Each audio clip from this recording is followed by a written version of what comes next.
heç kimi öldürə bilmirəm axı. Biz sadəcə oynayırıq. Ölüm bu dəqiqə ondan çox uzaqlardaydı. O ölmürdü. O yenə də oynayırdı.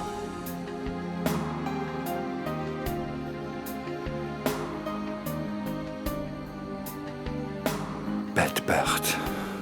Sən başa düşmədin ki, kainatda yalnız bir rejissor var. O da Allah'dır. Sənin tamaşan başa çatdı. Mənimki isə elə davam edir. Hələlik, cəhənnəmdə görüşənədək.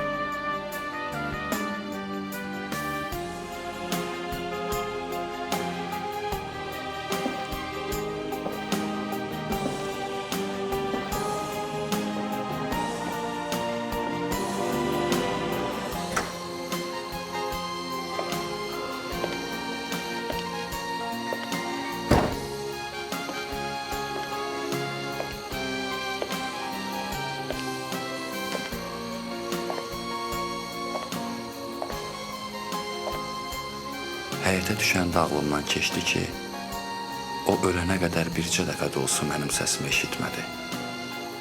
Daha doğrusu eşitmək istəmədi.